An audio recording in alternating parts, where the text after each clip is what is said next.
Money and relationships. Sabihin nyo nga po, money and relationships. Yan dollars yan. Okay, kasi prophetic gesture yan na maraming dollars na maano dito sa church natin. Amen? Pero napaka-importante po ang relationships. Okay, napaka-importante po, lalong-lalo na pag pinag-uusapan natin ang pera. Dahil maraming nasisirang mga relasyon dahil po sa pera. Okay, so are you ready to hear the Word of God, the truth for today? Amen. So bago tayo magsimula, let us pray. Father God in heaven, I thank you for the things that you have done today, oh God. Lord, thank you for giving us a fair weather. Thank you for bringing your people safe and sound. And I thank you, Lord, because today we will hear your word. We will hear the truth about money and how it affects our relationships. Lord, bukas po ang aming isipan, ang aming puso upang tanggapin ang katotohanan. Lord, correct us in our mindset towards money. Baguhin mo kami, ang aming isipan, ang aming puso, Panginoon. Dahil, Lord, this truth, O God, your word will bring blessings, O God, when we live by it, when we walk through godly principles. Lord, have your way in this place. Holy Spirit, move in this place. Transform our hearts, our minds, so that we will get out of this place blessed. In Jesus' name we pray. Everyone says amen. Amen. Hallelujah. Money and relationships. Money significantly impacts relationships. Isa po sa mga katotohanan ay ang pera po, meron po yang impact. Okay? Ibig sabihin, meron niyang epekto na matindi, na malalim na epekto sa relasyon natin sa bawat isa. Mag-asawa, sa ating mga anak, sa ating mga kaibigan, sa ating mga kasosyo sa negosyo, sa mga pinagkakautangan mo, or kung sino mang relasyon na meron ka na malalapit sa'yo, napakalaki po ng role ng pera doon sa relasyon na yon. Okay? Totoo po yun. And it can impact positively and negatively. Ang pera po, pag ito ay ginamit ng mabuti, ng maayos, ang epekto din ito sa relasyon natin sa bawat isa ay maganda rin. Kung mabuti at maganda rin yung hangarin natin, maganda rin ang ang resulta sa pagkipagrelasyon natin, sa asawa natin, sa pamilya natin, sa kaibigan natin, or kung sino pa man. Pero kung mali ang pananaw natin sa pera, okay? Kung mali ang tingin natin at mali ang paghawak natin at mali ang paggastos natin sa pera, pwede itong makasira sa relasyon ninyo. Okay? Lalong-lalo na pagdating sa pangungutang. Okay? Marami na ang nasirang relasyon dahil sa utang. Kaya yan yung mga bagay na pag-uusapan natin. Pastor, dapat ba natin pag-usapan? Yes. Kasi ang Diyos po natin, ang gusto niya, maayos ang relasyon mo sa Kanya, at yung relasyon mo sa Kanya, dapat kasing ayos din ng relasyon mo sa mga tao. At nasisira ang relasyon natin sa tao, minsan, sabi nga nila, 70% ng mga conflict ay dahil sa pera. Dahil sa kayamanan. Okay? Kaya pag-uusapan natin yan.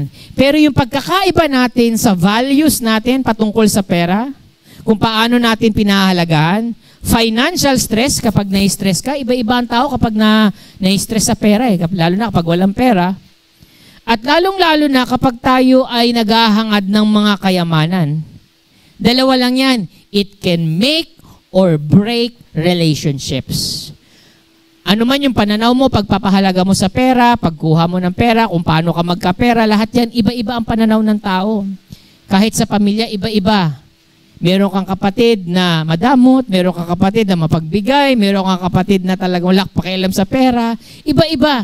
Pero alam niyo yun, yung mga ganong klaseng pananaw, ay may epekto yan sa relasyon. Pero the Bible tells us and teaches us that we need to be good stewards. Kailangan marunong tayong humawak ng pera na dapat ang pera ay hindi makakasira sa relasyon ninyo. Okay? Sabihin mo sa katabi mo, hindi ang pera ang sisira sa relasyon natin. Sabihin mo sa katabi mo.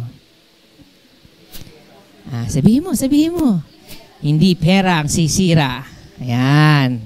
Okay? So basahin natin. I got the text verse in 1 Timothy chapter 6 verse 2 to 10.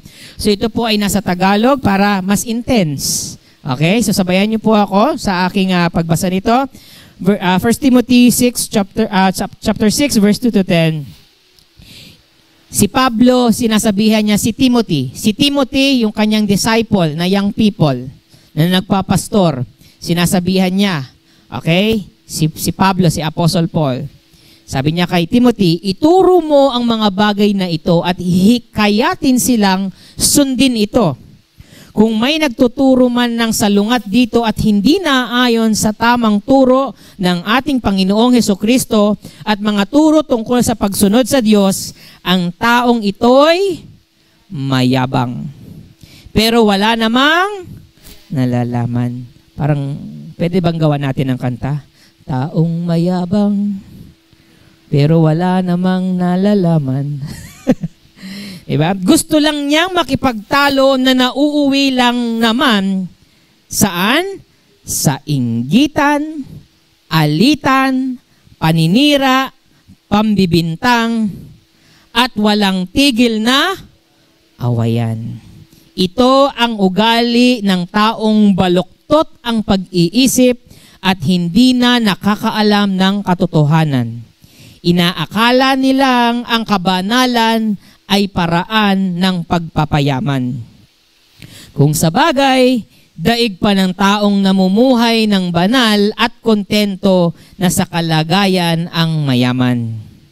Verse 7, ang totoo, wala tayong dinala sa mundong ito at wala rin tayong madadala pag alis dito.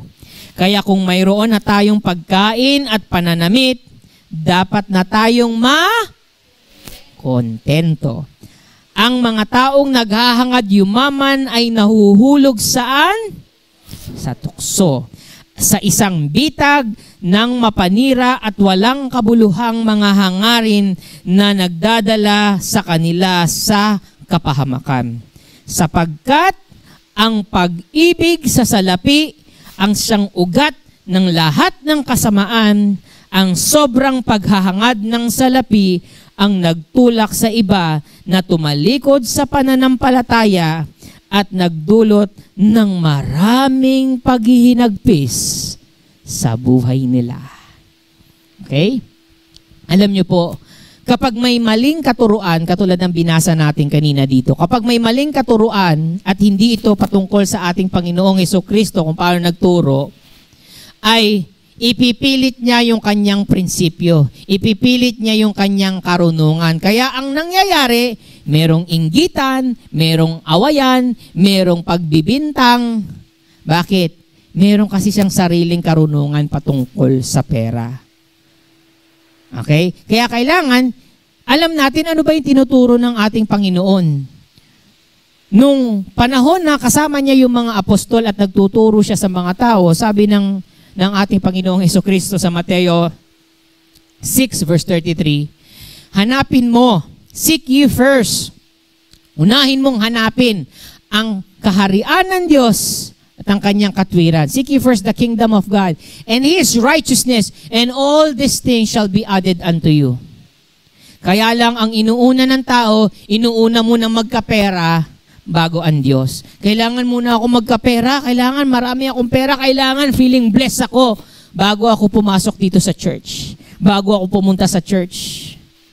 Pagkakamali kasi ng mga tao, pumupunta sa church kapag okay ng lahat.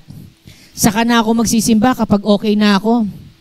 Kapag bayad ko na lahat ng utang, kapag wala na akong problema, magsisimba na ako at doon magpapasalamat sa Lord.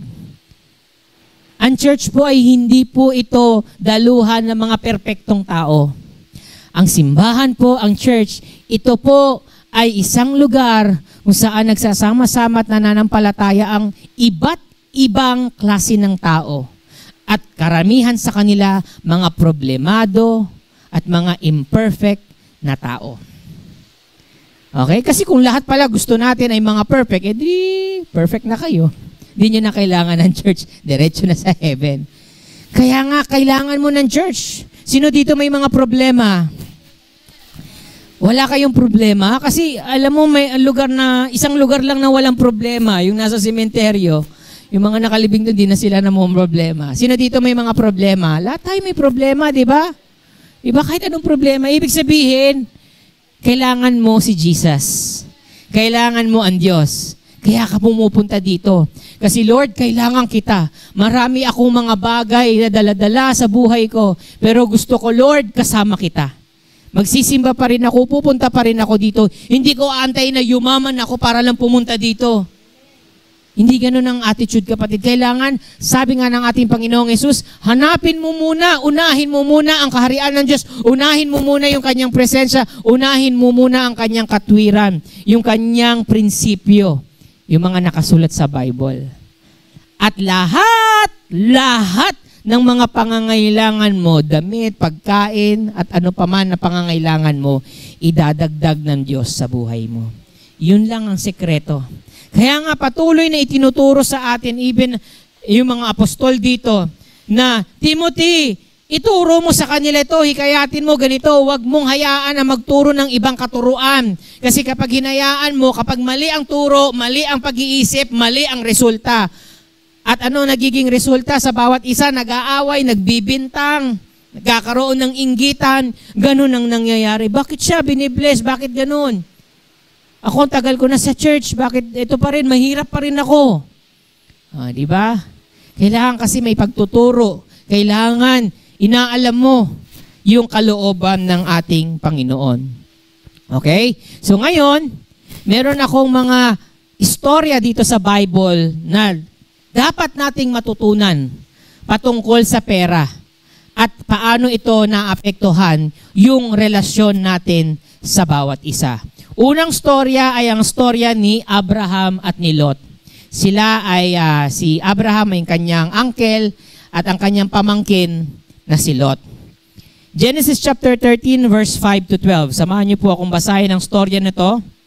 Okay, magi-examine tayo, exhibit A, okay? Si Lot at si Abraham. Si Lot na laging kasama ni Abram, saan man siya pumunta ay may sarili ring mga hayop at mga tolda. At dahil marami na ang mga hayop nila at iba pang mga ari-arian, hindi sila maaring manirahan sa iisang lugar. Ang pastulan ay hindi magkakasya sa kanila. Dahil dito, nag-away-away ang mga tagapagbantay ng mga hayop nila. Nang panahong iyon, ang mga Kananeo at mga Perezo ay nakatira sa lupaing iyon. Kaya sinabi ni Abram kay Lot, si Abram, sinabihan niya yung kanyang pamangkin, tayo at ang mga tauhan natin ay hindi dapat mag-away. Dahil, ano sila? Magkakamag-anak tayo. In short, magkakapamilya tayo. Amen. Sabi mo nga sa katabi mo, magkakapamilya tayo. Ang mabuti pa, maghiwalay na lang tayo dahil marami pang lugar na maaaring lipatan. Ikaw ang mamili kung aling bahagi ng lupain ang pipiliin mo. Kung kakaliwa ka, kakanan ako. Kung kakanan ka, kakaliwa naman ako. Verse 10, tumanaw si Lot sa paligid at nakita niya ang kapatagan ng Jordan hanggang sa Zoar ay sagana sa tubig, katulad ng lugar ng Eden at ng lupain ng Ehipto. Nangyari ito noong hindi pa nililipol ng Panginoon ang Sodom at Gomora. Kasi yung lugar na yon malapit sa Sodom and Gomora. Kaya pinili ni Lot ang buong kapatagan ng Jordan sa silangan. Sa ganoong paraan, naghiwalay sila ni Abraham. Si Abraham nagpaiwan sa Kanaan, habang si Lot naman ay naroon sa mga lungsod ng kapatagan. Nagtayo si Lot ng mga tolda malapit sa Sodom. Okay. Unang example, si Abraham at si Lot, magkapamilya, magkamag-anak, pamangkin, pareho silang mayaman. Okay? Di ba dapat pag parehong mayaman, dapat wala ng problema? Di ba? Sinong gusto dito maging mayaman? Sino dito pag naging mayaman, feeling niya, Pastor, pag yumaman ako, tapos lahat ng problema ko. Sino dito gustong yumaman gano'n ang pag-iisip? Alam niyo po, merong sikat na Hollywood actor, si Jim Carrey. Kilala niyo si Jim Carrey? Hindi kilala ng iba dito yung komedyante na yun sa Hollywood actor. Yung sa Damas, yung nagpapatawa, yung Bruce Almighty, yon si Jim Carrey. Sabi niya, sana lahat ng tao yumaman. Sabi niya, sana lahat maging milyonaryo, bilyonaryo para malaman nila na hindi yon ang solusyon. Na hindi yon ang magpapasaya sa tao. Si Jim Carrey po ay isa sa pinakamayamang komedyante sa Hollywood. At nasabi niya yon dahil mayaman siya. At sinabi niya na yung pera na meron siya, hindi yon ang nagpapasaya sa kanya.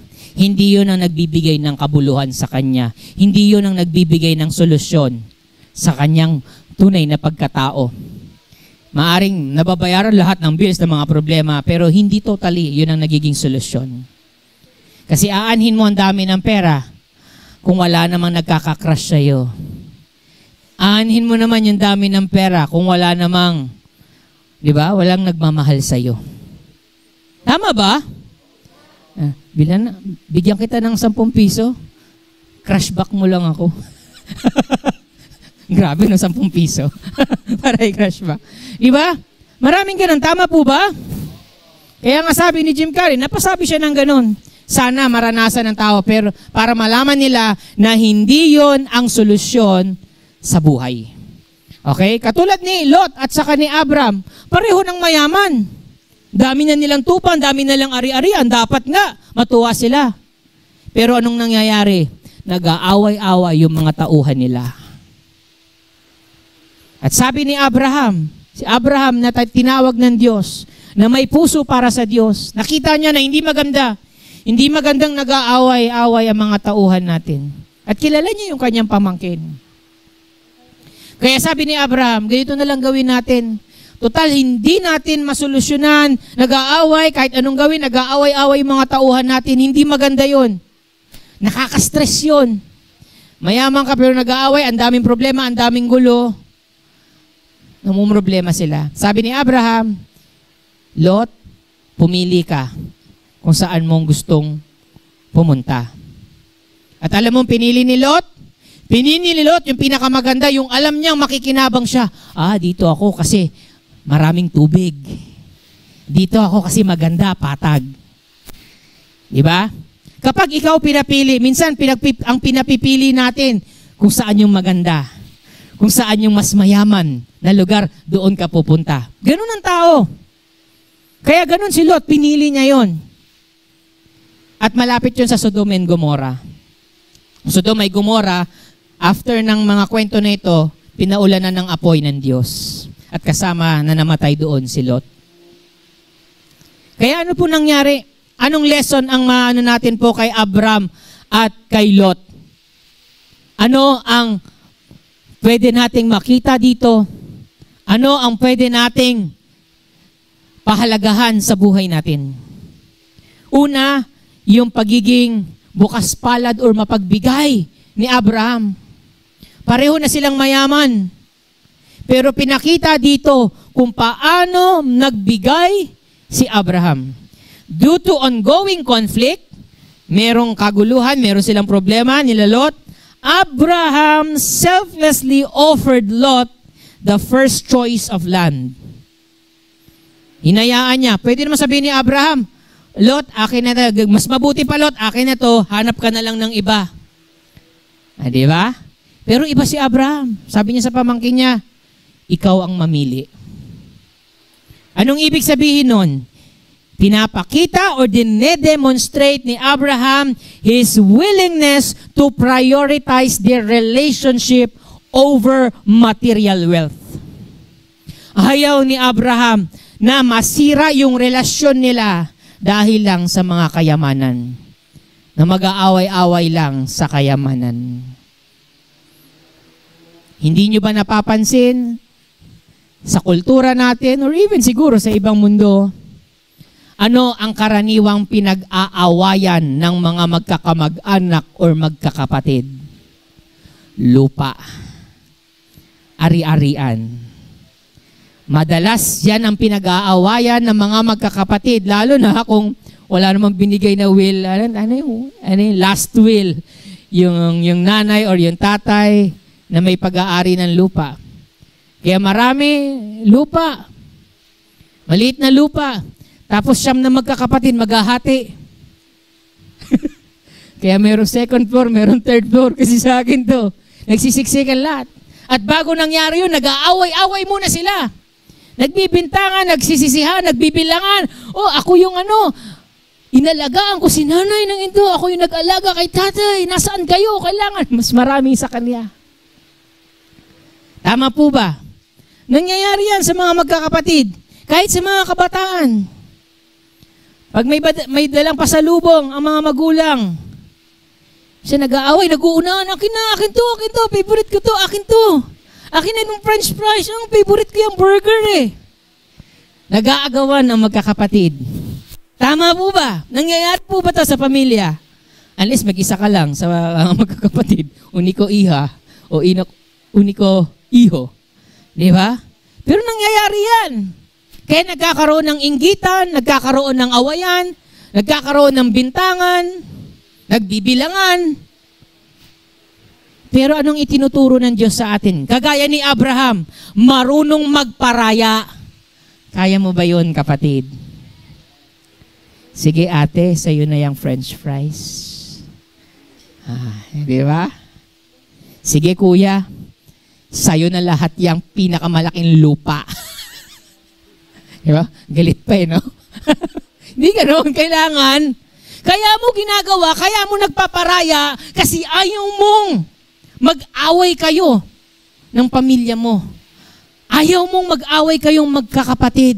Ginagawa mo yun kasi mas mahalaga sa'yo yung relasyon mo sa kapatid. Mas mahalaga sa'yo yung relasyon mo sa pamilya mo. Mas mahalaga sa'yo yung relasyon mo sa mahal mo sa buhay. Tama po ba? Kaya matuto kang maging mapagbigay, mapagparaya. Bibigyan ko kayo ng isang tip kung bakit hindi ka lugi kapag ikaw ay naging mapagbigay, mapagparaya. Hindi yung purong akin na lang, hindi pa ako kumain, akin na lang, hindi pa ako wala pa akong french fries, akin na lang. Di ba? Minsan ganun tayo. Pero alam niyo po ang sekreto, kapag ikaw ay nagpaparaya, sige, sa'yo na yan, hindi ka pa kumain. Sige, sa'yo na yan, sa'yo na yung parte ng lupa. Sige, sa'yo na yan, ari-arian. Alam mo ba na nakatingin ang Diyos? Sabihin mo, nakatingin ang Diyos. Kaya pag ang Diyos nagpapala, tinitignan niya kung sino yung bukas palad. Sino yung mapagbigay. Kasi ang mapagbigay, yun ang pinagkakatiwalaan ng Diyos. Sino dito gusto pagkatiwalaan siya ng pagpapala ng Diyos? Amen? Maging mapagbigay ka. Sabihin mo sa katabi mo, maging mapagbigay ka. Sabihin mo, maging mapagparaya ka. Hindi ka talo, kapatid. Akala mo lang yun, talo ka, na nawalan ka ng ari-arian, nawalan ka nung yung pagkain na gusto mo. Akala mo lang yun. Pero sa Diyos, may pagpapala ka. Nakita niya yung puso mong mapagbigay. Amen? Palakpakan nga natin si Lord. Grabe, no? And Lot, ano yung ginawa naman ni Lot? Lot na entice. Talagang si Lot na-attract siya doon. Enticed by the fertile Jordan Valley. Chose the best land for himself. Si Lot naman, mapagparaya si Abraham. Si Lot naman, ano siya eh? Ano ba yung entice sa Tagalog? Yung naakit siya. Doon sa gusto ko yung yung hindi ako lugi. Laging ganun eh. Pag pinapili, gusto ko hindi ako talo. Yeah. Minsan ganun tayo, di ba? Hindi, gusto ko yung hindi ako, nasa akin lahat. Yan ang ayaw ng Lord eh. Kaya alam niyo po ano nangyari kay Lot? Namatay. Yung lugar kung nasaan siya, inulan ng apoy, durog. Yung kanyang asawa, na sana makakaalis, sabi ng Lord, wag kang tumingin kasi kapag tumingin ka doon habang inaano ko, magiging asin, naging asin. Bakit? Kasi hindi sumusunod sa Diyos. At yung puso nila, laging nandun sa kayamanan. Walang pagpapahalaga sa relasyon, walang pagpapahalaga sa Diyos. Okay? Kaya ano ang makikita natin dito sa storya na to? More is not always better. And that focusing on relationship and faith is more important than accumulating wealth. Kapatid, hindi yung porkik marami kang nakukuha, hindi yung pinapili ka, ito yung gusto mo, yung hindi ka talo. Minsan sa buhay, hindi yon ang tamang ang gagawin mo. Minsan kailangan mong matalo, kailangan mong magpatalo, kailangan mong magparaya, kailangan mong magbigay para lang pahalagahan yung relasyon mo sa nanay mo. Para lang pahalagahan yung relasyon mo sa kapatid mo. Para lang pahalagahan yung relasyon nyo sa pamilya mo, sa magkakamag-anak, sa mga mahal mo sa buhay. Minsan sa buhay ang kailangan magparaya. Hindi yung more that I get, more that I can get. Hindi ganun, kapatid. Hindi yung puro pakabig ng pakabig. Hindi yan ang tinuturo ng ating Panginoon. Ang Panginoong Hesus nga, ibinigay niya yung kanyang buhay. Bumaba dito sa langit. Siya ang nagbibigay. At gusto niya ang kanyang mga anak. Sino dito mga anak ng Diyos? Ganon din ang gawin natin, mapagbigay. Paano yan, pastor? Hindi, aabusuhin nila ako? May hustisya sa Diyos. Gaya ng sinabi ko, alam niya. Kaya yung mga umukuha, nangangamkam ng lupa, nangangamkam ng mga ari-arian, na halos gusto nila, sa kanila lang. Yung wala silang talo, wala silang lugi. Minsan ang Diyos pinababayaan ng mga ganong tao para makita ang kanilang kahangalan. Okay? Pero bilang anak ng Diyos, dapat may puso kang mapagbigay kasi gusto mong maayos ang relasyon ninyo. Huwag mong ipagpapalit sa pera ang pamilya mo. Amen? Sabihin mo sa katabi mo, huwag mo akong ipagpapalit sa pera. Second story, Matthew chapter 26 verse 14 to 16. Alam ninyo to. Si Judas Iscariot. Si Judas Iscariot na isa sa tagasunod, 12 tagasunod, ay pumunta sa mga namamahalang pari, sa mga religious leaders. Sinabi niya sa kanila, ano po ang ibabayad ninyo sa akin kung tutulungan ko kayong madakip si Jesus? Noon din ay binigyan nila si Judas ng 30 pieces ng silver, 3 pirasong pilak. Mula noon, humanap na si Judas ng pagkakataon upang traidorin si Jesus. Betrayal, trust. Dahil sa pera, sisirain, handang sirain ang relasyon. Handang traidorin yung pinakamalapit sa puso mo. Di ba? Minsan pagsakay mo ng jeep, nakalagay doon, God knows, Judas, not pay. Di ba? Judas. Huwag kang tataydor, kapatid. So anong makikita natin sa storya na ito? Judas' story demonstrate how the love of money can be a powerful force that can corrupt even those closest to Jesus. Ang pag-ibig sa pera, napakatinding puwersa para ikaw ay maging masama, yung puso mo ay makorap. Kahit pa ikaw yung pinakabanal, kahit ikaw pa yung talagang pinaka-close kay Lord, ikaw pa yung palasimba, ikaw pa yung nagpe-pray palagi dito, ikaw pa yung nagwo-worship, ikaw pa yung pastor dito, pwede ka palang maging corrupt dahil sa pera. Kaya walang exempted. Kahit yung disipulo, napaka-blessed na nga ni Judas eh. Kasama niya si Jesus, may pastor na siya, may kaibigan na siya, may nag-aalaga sa kanya. Lahat na. Pero nagawa pa ni Judas traidorin si Jesus. Dahil sa ano? Sa pag-ibig niya sa pera. Nasilaw siya. 30 pieces ng silver. Kasi that time, napakalaking pera po nun. Kaya nung nalaman niya yun, anong ginawa niya? Gumawa siya ng paraan kung paano ipadadakip si Jesus. Nagpaplano na siya. Kaya napakasakit sa isang kaibigan, sa matagal na relasyon ninyo, na minsan, pera lang pala ang sisira sa relasyon ninyo. Maraming magpipinsan, magkakamag-anak, masaya sila bilang pamilya. Minsan nga, nung naghihirap sila, masaya sila eh. Pero nung nagkapera na, doon na nagkawatak-watak. Doon na nagkakatraiduran.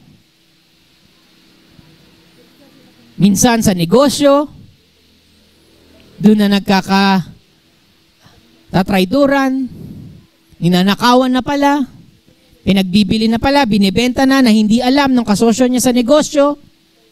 Ganun ang nangyayari. Napakasakit po nun. Okay lang yung pera, pero yung ginawa, yun masakit, yung dudurog sa puso natin. Yung traidoring ka ng kaibigan mong pinakamamahal mo. Judas was willing to sacrifice his relationship with Jesus, his ministry, and his own spiritual well-being. Or sabihin natin, everything for the sake of money. Di maganda yun? Isasakripisyo mo yung relasyon mo sa Diyos. Diba? Pastor ka pa man din. Tapos, dahil lang sa pera, magpapakilala ka.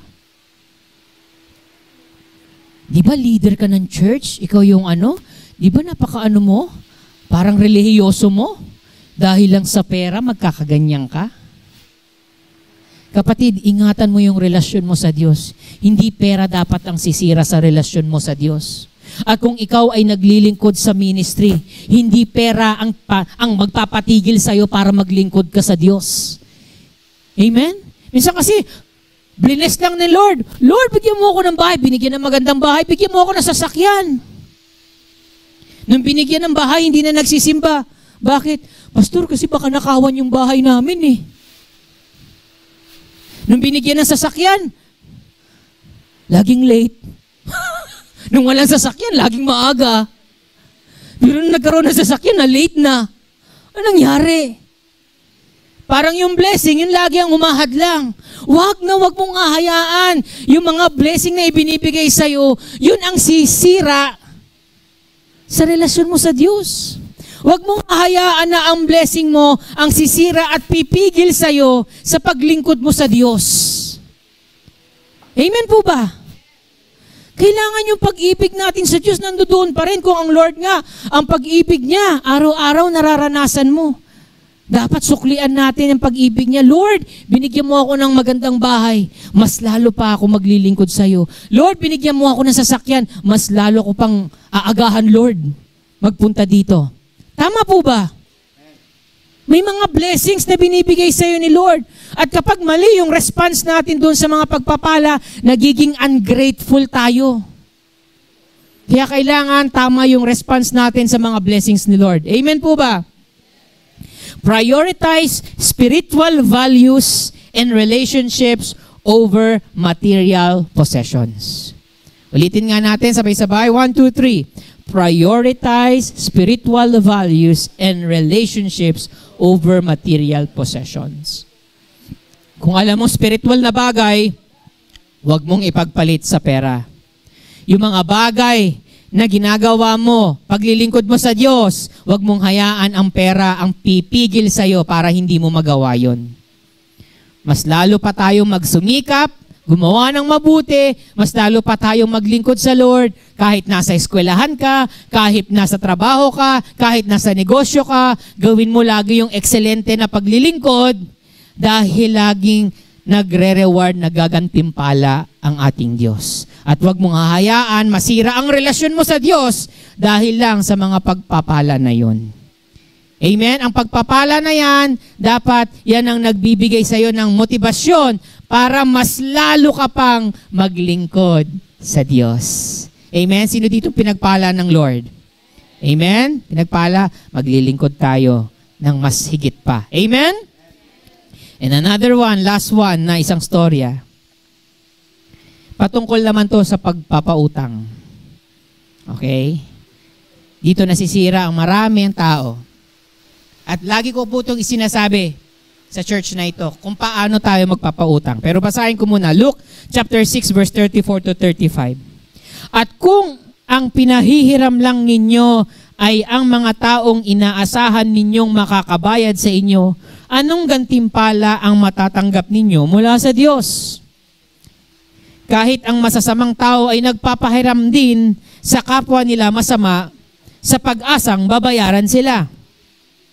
Ito ang inyong gawin. Mahalin ninyo ang inyong mga kaaway at gumawa kayo ng mabuti sa kanila. Kung magpapahiram kayo, magpahiram kayo ng hindi umaasa ng anumang kabayaran. At malaking gantimpala ang tatanggapin ninyo at makikilala kayong mga anak ng kataas-taasang Diyos, sapagkat mabuti siya kahit sa mga taong masama at walang utang na loob. I-explain ko to ng maigi kasi tinitwist ng iba to. Pwede bang magpautang? Pwede. Bakit tayo nagpapautang? Kasi gusto natin tumulong. Tama po ba? Kaya pwede tayong magpautang kasi ang gusto ng Diyos, tumulong tayo. Kaya siya nangungutang kasi kipit siya. Kasi may pangangailangan siya at ikaw ay meron. At tumulong tayo. Ang pagpapautang ay paraan ng pagtulong. Kaya naman, sinabi dito na kung tayo ay magpapautang, hindi dapat tayo umaasang makakabayad sa inyo. Hindi ibig sabihin na hindi mo na siya sisingilin. Kasi nga, ang sabi dito, kung ang masasamang tao ay nagpapahiram din sa kapwa nila masama, sa pag-asang babayaran sila. Kung yung ibang tao nga na hindi naniniwala sa Diyos nagpapautang sila Ibig sabihin, tumutulong sila. Pero umaasang babayaran sila. Pero dapat ikaw, sisingilin mo, okay, babasahin ko rin yung susunod. Pero ang importante, kung gusto mong tumulong at alam mong walang kakayanan, you do not expect them to pay. Pero pastor, hindi ba aabusuhin ako ng taong yan? Ito po. Sinabi po dito, mahalin ang inyong mga kaaway at gumawa ng mabuti. Paano? Kung magpapahiram kayo, magpahiram ng hindi umaasa ng anumang kabayaran. Ang hirap nun, no? Hindi umaasa na ikaw ay babayaran. Kaya po dito sa church, sinasabi ko po sa inyo, kapag may nangangalabit sa inyo at gipit at naungutang, sister, brother, pwede ako mangutang. Gawin ninyo, tulungan ninyo. Pero, makinig ng maigi, importante to. Kasi mas mahalaga ang relasyon ninyo sa bawat isa kesa sa pera na yan. Pag magpapautang kayo, ipautang nyo yung pera na kaya nyong ibigay. Ulitin ko, kung magpapautang kayo, kung magpapahiram kayo, tutulungan nyo yung taong yon, huwag kayong umasa na kayo ay babayaran. Kung babayaran, praise the Lord. Amen? Pero kung hindi, praise the Lord pa din. Bakit? Nakatulong ka. Kaya, kapag ikaw ay magpapahiram, siguraduhin mo yung perang ipapahiram mo, malaya yung mawawala sa'yo. Example, nangihiram ng 5,000. Siyempre, malaki yung 5,000. Bayad na namin sa kuryente yun, sa bahay yun na, lahat-lahat. Huwag mong bigyan ng 5,000. Unless kung talagang very Kung meron ka, talagang extra, kaya mong ipatalo yung 5,000. Pero kung meron kang 1,000, meron lang ako dito 1,000, okay na ba yun? Pwede na ba yun? Yun yung mabibigay ko, yun yung mapapahiram ko sa'yo. Yun ang ipahiram mo, 1,000. Kasi karaniwan sa mga nanghihiram, malaki talaga yung hihiramin eh. Pero kung hindi mo kaya yung amount na yun, huwag mong ipahiram. Ipahiram mo yung amount na kaya mong ibigay, na kahit hindi ka bayaran, hindi mo sasabihin, oy, kahit wag mo na akong bayaran. Hindi, singilin mo pa rin. Okay? Pero ibig sabihin, kung dumating man ang punto na hindi ka bayaran or wala siyang kakayanang bayaran, maluwag sa puso mo. Kasi nung una pa lang, nilagay na sa isip mo, natulong mo na yon sa Kanya.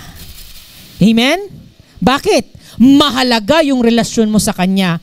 At alam mo, at ikaw ay marunong na darating ang araw, hindi siya makakabayad at ayaw mo na yun ang sisira sa inyo, kakasingil. Kasi dumadating ang araw na yung hiniraman mo dito sa church, pagdating dito, hindi na nagsisimba yung hiniraman mo. Bakit? Kasi dito kayo nagsisingilan sa loob ng church. Hindi na siya magsisimba. Tama ba? Pero kung pinaraya mo na, huwag mo nang bayaran. Magsimba ka na, sis, na-miss na kita. Kalimutan mo na yun. Diba? Dali-dali yun, hindi yun malilate. Pupunta pa yun dito. Pagluluto ka pa nun. Believe me, ipagluluto ka pa nun. Hindi man siya makabayad. Anong pangako ng Diyos? Ang kataas-taasang Diyos. Sabi dito, sapagkat mabuti siya kahit sa mga taong masama at walang utang na loob. Diba? At makikilala kayo ng mga anak ng kataas-taasang Diyos. Kapag ginawa mo yun, you are son of God. At alam niya, at ginagantimpalaan ng Diyos yung nagpahiram. Kasi ikaw yung tumulong. Isipin mo yon, tumulong ka na, pero ang Diyos pa ang magpapala sa'yo. Diba? Parang isipin mo na lang, Lord, siya na yung tulungan mo kasi siya yung gipit eh. Hindi. Ikaw ang tutulungan ng Diyos kasi ikaw yung tumulong. Ikaw yung bukas palad. Ikaw yung generous sa Kanya. Amen? Kaya kung magpapautang, again, magpautang kayo na kaya nyong ibigay. Huwag niyo sasabihin, unless kayo na, nasa sa inyo yon. Sige, kahit hindi mo na ako bayaran, walang problema. Pero kung gusto mong itest ng medyo malaki, sige, bayaran mo ako. Nakuha ba? Lalo na yung mga bata dito, mga young people. Ngayon pa lang maintindihan nyo. Pag may nangutang sa inyo, pautang ako 100. Kaya mo ba na mawala yung 100 sa'yo? Darating na araw. Di ba? Baka hindi kayo huwag mong pansinin yan, hindi natin bati yan. Di pa binalik sa akin yung 100 niyan eh. Di ba? Ngayon pa lang matuto na kayo sa pera. Marunong kayo magparaya. Okay? At sa pera na yun, doon nyo rin matetest kung sino yung totoong kaibigan niya. Okay? Okay, hindi pa tayo tapos. Ito yung pangalawa. Yung nanghiram. Kawikaan, Proverbs 22:7. Ang mahihirap ay nasa ilalim ng kapangyarihan ng mayayaman at ang nangungutang ay alipin ng nagpapautang. Kapag ikaw ay nangutang, alipin ka. Kasi lagi ka na lang, naiisip mo siya lagi, andyan naman siya maniningil. Kahit hindi ka sinisingil, ganun ang isip mo. Bakit? Kasi meron kang dapat bayaran sa taong yon. Hanggat may utang ka, alipin ka ng taong yon na nagpautang. Kaya kung ayaw mo maging alipin, anong solusyon? Bayaran. Hindi yung mangutang pa ulit. Para bayaran, utang ako dito para mabayaran kita. Umikot ng umikot hanggang sa umabot ulit doon sa pinagkautangan mo nung umpisa. Di ba? Parang cycle lang ng pag-uutang. Sino dito makalaya? Gusto makalaya sa utang? Sino dito may mga utang? Kasi ako meron din ako eh. Sino dito may mga utang? Wow, kakabless ng church siya. Yung iba walang utang. Sino dito gustong lumaya sa utang? Sino dito magkaroon ng financial freedom, yung talagang hindi mamumroblema sa pera? Unahin mo ang Diyos. Gayahin mo si Jesus. Mapagparaya. Mapagbigay. Ako naniniwala ako na ang bansa nating Pilipinas ay mayaman. Sino dito naniniwala mayaman ang Pilipinas? Amen. Kaya lang, minsan yung ginagawa natin, yung ugali natin, yung utak natin, utak tayong mahirap. Tingnan nyo po ang bansang Amerika. Bakit sila mayaman? Lagi silang tumutulong. Lagi silang nagbibigay. Kailan lang nagbigay ng malaking pera ang Amerika para tulungan sa mga nasalanta na bagyo? Hindi lang Pilipinas ang tinutulungan ng Amerika, maraming bansa. Kaya sila yung mayaman dahil mapagbigay sila. Hindi sila nauubusan ng pera, hindi sila nauubusan ng resources. Bakit? Mapagbigay sila. Hindi sila madamot, hindi sila yung pagganon ng pagganon. Tayo, minsan ang Pilipino, nagmapaawa tayo. Wala kami, mahirap kami, gutom kami, nganga kami, pahingi. Ganon tayo lagi. Kaya mahirap lagi tayo. Di ba? Gusto mong yumaman ang pamilya nyo? Start being generous. Amen? Huwag kang magpaalipin sa pera. Huwag mong hayaan ang perang sisira sa mga relasyon ninyo. Amen? Maging mapagbigay ka. Hindi yung sinabi mo pagbigay, ubusin na lahat. Siyempre, maging marunong ka. Pero maging mapagbigay ka. Huwag kayong kabig lang yung gusto mo sa'yo lang, akin lang, ako lang. Huwag ganun. Okay? Tignan mo yung katabi mo. Marami kang ang pagkain. Nakikita mo naman yung katabi mo, gutom na gutom. O, tignan mo yung katabi mo kung nagugutom na ngayon. Gutom na daw? Ha? Gutom na? Mamaya, magbigay kayo. Sabi mo, mamaya, bigyan kitang candy. Okay, as we end, 1 Timothy chapter 6, verse 17 to 19, itutuloy ko lang yung verse na binasa kanina natin. Verse 17, sabihin mo sa mga mayayaman sa mundong ito. Sino yung mga mayayaman? May mayayaman ba dito? Ayun. Declare nyo na, sino yung mga mayayaman dito? Ito may ano sa inyo. May sinasabi sa inyo si Apostol Pablo sa atin. Huwag silang maging mayabang. Mga mayayaman dito huwag mayabang. Okay, humble ang mga mayayaman dito sa Fire Starters, no? Humble, sino dito humble? Pastor, humble ako. Parang mayabang pa rin ang dating, no? Huwag maging mayabang o umasa sa kayamanan nilang madaling mawala. Madali palang mawala yung kayamanan mo, kaya huwag kang umasa dyan. Sa halip, umasa sila sa Diyos na nagkakaloob sa atin ng lahat ng bagay na ikasisiyan natin. Turuan ang mga mayayaman, silang gumawa ng mabuti. Maging mayaman saan? Sa mabubuting gawa at mapagbigay at matulungin sa kapwa. Sa ganoon, makapag-iipon sila ng kayamanan sa langit na hindi mawawala at matatamo nila ang tunay na buhay. Gusto ng Diyos na nag-iipon ka ng kayamanan sa langit. Gusto ng Diyos, maranasan mo yung tunay na buhay, yung eternal life, everlasting life doon. Kaya habang nandito ka, nakilala mo ang Diyos at ikaw ay pinagyaman ng Diyos dito, marami kang pera at marami kang kayamanan, gamitin mo yung kayamanan na yan para magmahal ng tao. Gamitin mo yan para gumawa ng mabuti. Gawin mo yan. Tumulong ka sa pera na meron ka. May mga tao nga, sabi nila, saka na ako tutulong kapag may pera na ako. Kapag mayaman na ako. Kapatid, hindi mangyayari yun. Kasi kahit kakarampot lang yan, pwede kang tumulong. Hindi lahat pera. Pwedeng serbisyo, pwedeng oras ang ibigay mo. Ngayon pa lang tumulong ka na. Dahil ngayon pa lang pwede ka na magkaroon ng utak mayaman. Pananaw ng isang mayaman na sa kakarampot, pwede ka nang tumulong. Dahil pagdating mo, pagyaman mo pa rin, ganun din ang gagawin mo, tutulong ka pa rin. Hindi mahirap sa'yo kasi sa kararampot lang, nagagawa mo. Kaya nung pinagyaman ka, magagawa mo ulit. Amen? Kaya dapat maging ganun po tayo. Amen? Kaya anuman yung mga bagay na binibigay natin, pinapakawalan natin, ang Diyos ang nagpapala. I will end in this story. Nakita ko po to, the story po ng nanay po ni Pastora. Dahil nakita ko po to right in front of my eyes. Nakatira po kami sa Taguig. Ay, Makati po yun na naging Taguig na ngayon, kinuha na Taguig. Yung bahay na po yun, matagal na panahon nandun nakatira yung aking biyanan. Sa kanya yung lupa na yun, pinabayaran nila. Pero rights lang.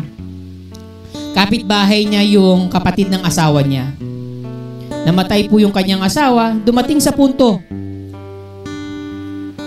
Kinukuha na sa kanya yung lupa. Nagulat siya na ang pag-aakala niya, sa kanya yung lupang yun. Nagbabayad kami ng taksa, bakit inaagaw niyo sa amin lupa? Dumating po sa punto ng ganun. At nakita ko pa, nagkabaranggayan pa, nagkaano. Masakit po makita ang magkakapamilya nag-aaway. Nakaka-stress po. At nakita po rin ako dun, napasali pa nga ako dun eh. Bigla ko napatas, hindi pala ako ano dito. Kasi magulo po. Pero alam niyo po ang isa pong nakita ko sa kanya, yung ugali ng pagiging makadiyos. Mapagparaya. Nagdesisyon po siyang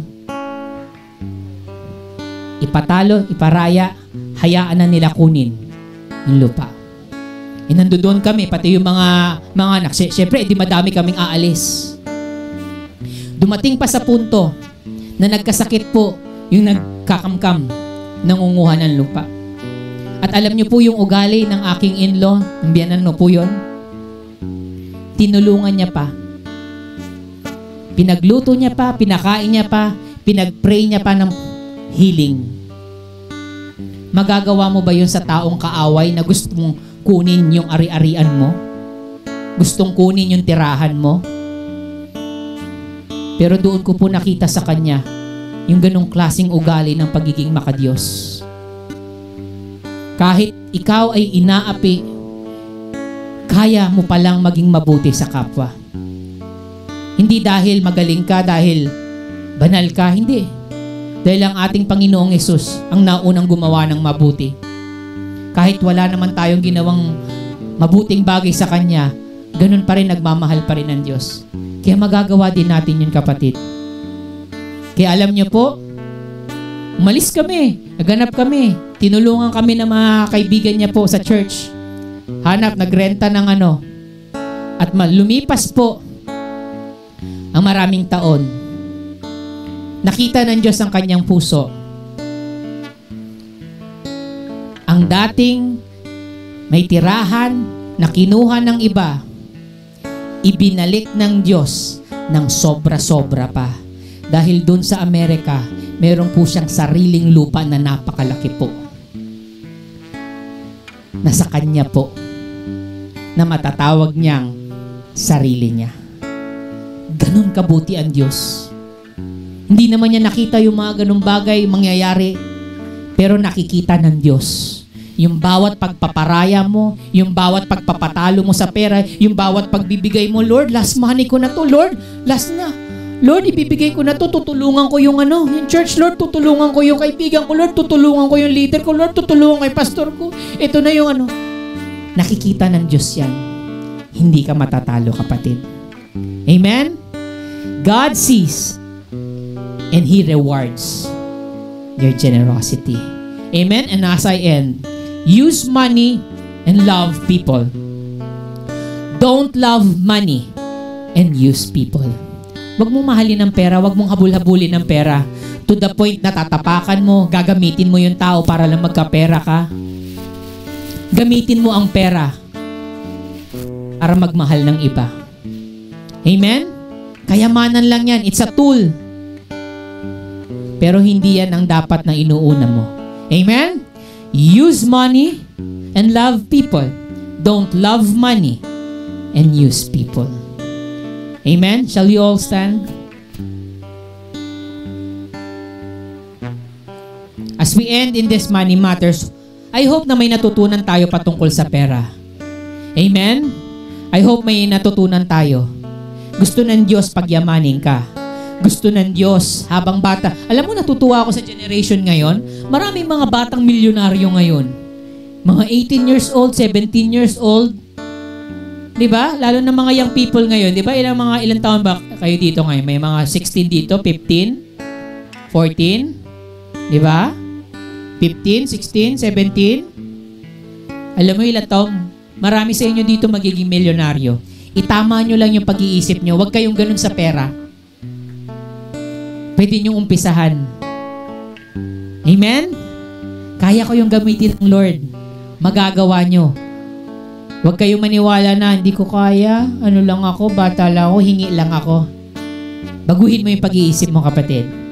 You're going to bless. Hindi, pastor, gusto ko ako yung tutulong. Hindi yung ako yung tinutulungan. For now, sige, ako yung tinutulungan. Pero pangangarapin kong ako yung tumutulong. Amen? Sino dito yung gusto siya yung tumutulong? Sino yung gusto yung siya yung nagbibigay kaysa sa nanghihingi? Sino dito yung gusto yun? Amen? God knows your heart.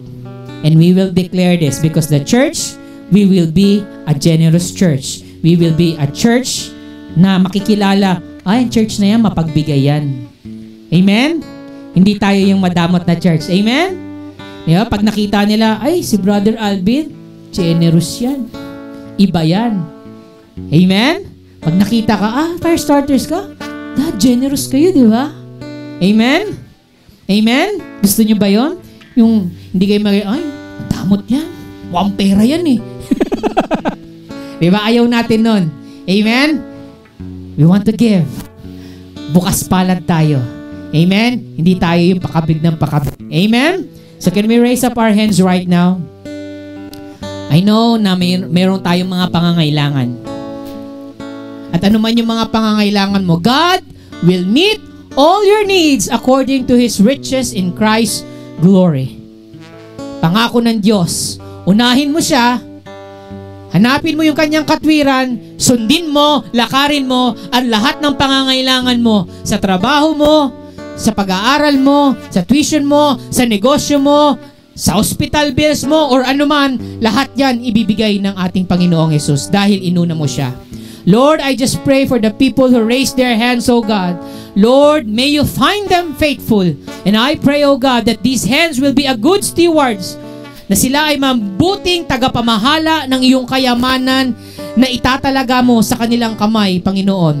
Hindi sila magiging madamot, kundi Lord, gagamitin nila ito upang tulungan ang kanilang pamilya, tulungan, Panginoon, ang mga mahal nila sa buhay, tumulong sa kapwa, tumulong sa gawain sa Diyos. Sa loob ng iglesia, Panginoon, maraming salamat dahil ang mga kamay na ito nakataas, Panginoon. Ang mga kamay na ito, Panginoon, ay kamay ng mga mayayaman kung saan sila ay mayaman sa mabuting gawa at sa pagtulong sa kapwa. Lord, thank you for the anointing that will flow in this church, oh God. That this church will be a generous church, a church who will always give to the needy, a church who will always be open, oh God, to the people who are in need, oh God. May you find us faithful in doing all these things, Panginoon, because Lord, we are the church ready, oh God, and knows how to manage the wealth of the kingdom. Lord, thank you. Pagpalain mo ang bawat isa, Panginoon. Lord, thank you for your overflowing and abundant blessings in their lives. I declare it in Jesus' name we pray. At lahat ng mga mayayaman sa kaharian ng Diyos ay sumigaw ng Amen.